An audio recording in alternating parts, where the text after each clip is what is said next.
Michael Davis. I'm from Rising, Arkansas. And is anyone in here an outdoorsman or woman? Does anyone here like to hunt, fish, or just hang out in the outdoors? Because I do. And I'm here with you today, even though I should be fishing because it's a beautiful day out there today. But I need an A on this speech here. So, you know, the topic that I chose for my service learning is very important to me because, you know, we have to take care and manage our natural resources in this beautiful state that we live in, and we have to manage them to be able to have the same opportunities that we have today in the future. We have to teach the children today about the conservation and treating the land and wildlife with respect. Today, I'm going to tell you about my service learning experience, and I'm going to tell you about some principles and concepts to my service learning, and finally I'm going to tell you how my experiences can help improve my community and my communication.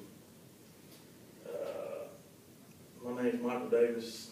I'm an intro communications speaker or student here at UALR. Moving on, we'll talk about the Delta River Nature Center that where I completed my service learning at Pine Bluff, Arkansas. We need to support places in our community like this because they have very good educational programs, displays that inform and educate the public about nature and the animals and environment that we have in our communities. They give classes every weekend and during the week on birds, bird watching, fishing, archery, and just about any type of animal that is native to Arkansas. The mission of the organization, according to the AGFC.com, emphasizes a few key ideas. It's to conserve Arkansas's fish and wildlife, to enhance Arkansas's fish and wildlife, and to promote sustainable use, public understanding, and support of Arkansas's fish and wildlife.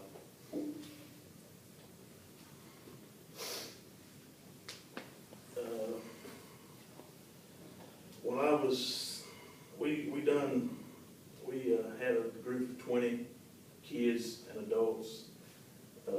My friend Trent Powell, he's an educator at the Nature Center there, and I volunteer periodically with those with that group. I like to fly fish, tie flies and stuff, and I give, you know, fly tying lessons, casting lessons, stuff like that. But on this particular day, we gave a nature trail hike and speech, presentation about the animals and plants on the trails. We went down 2 trails, and after we got done with that, we let anybody who wanted to. We had a bow and arrow shooting contest to educate them on how to shoot bow and arrows. We help support the organization's mission here by educating the kids about the state, the animals and flora that were on the nature trails. We try to educate them while we was on the nature hike about the ethical concerns that you can have about hunting and fishing and protecting the environment. And we teach them a little bit about how the regulations for hunting and fishing affect the animals in our environments. And moving on, we're going to talk about some principles and concepts connected to my service learning experience. There is one communication principle and 2 communication concepts connected to my service experience. The principle here is that communication involves both verbal and nonverbal messages. We have to watch when speaking with groups our verbal and nonverbal cues. We can make people feel nervous or unwanted by the way we come off, and our voices are just how we have to watch our facial expressions, hand movements, stuff like that.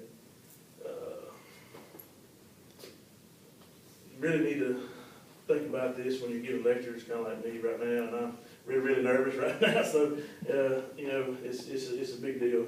And the definition, according to the UALR Survival Guide, is all behavior has symbolic potential. It includes words we speak, as well as our vocal, our tone and pitch, break, and non-vocal pauses and silence.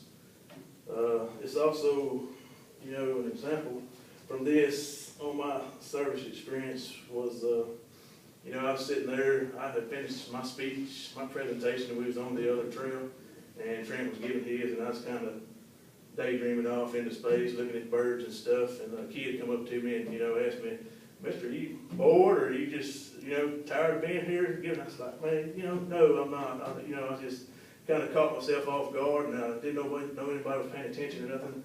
So we have to kind of watch how we present ourselves in public, and what we're putting off is how we act. My example, it illustrates this principle. We just have to watch how we carry ourselves, our posture, our hand movements, our gestures, stuff like that.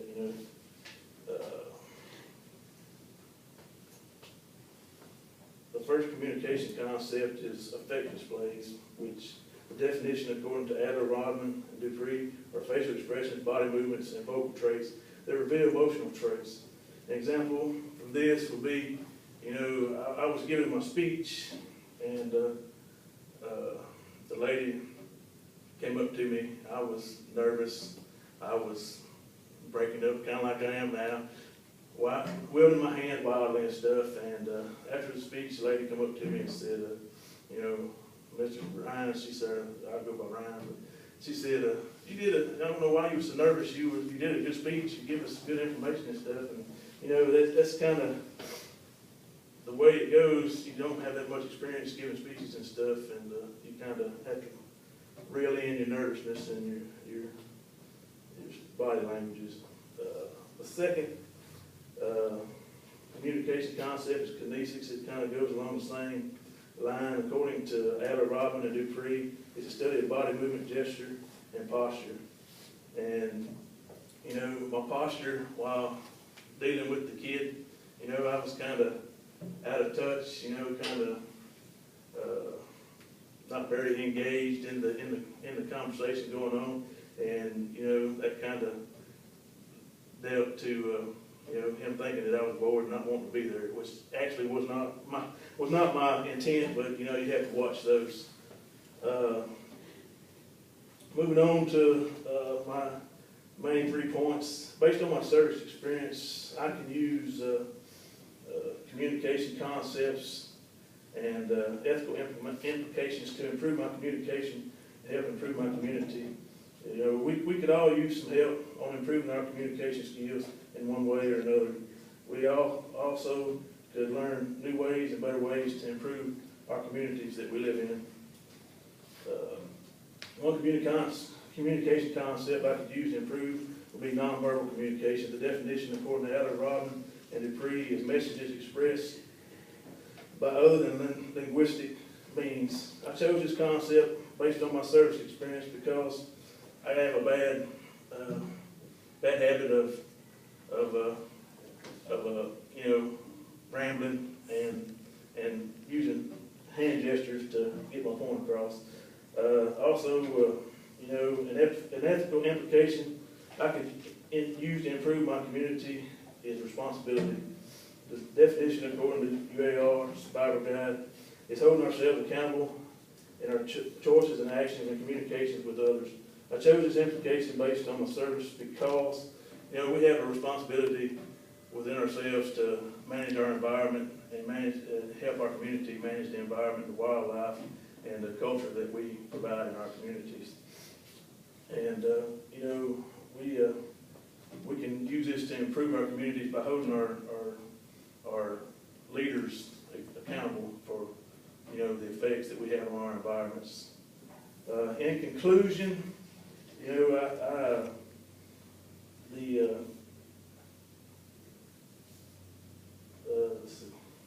I told you about my service learning experience. I told you about the principles and concepts connected to my service learning experience. And finally, I told you about the experiences to help improve my community and communication. And let's all just go out and to the outdoors and make it a better place. Thank you.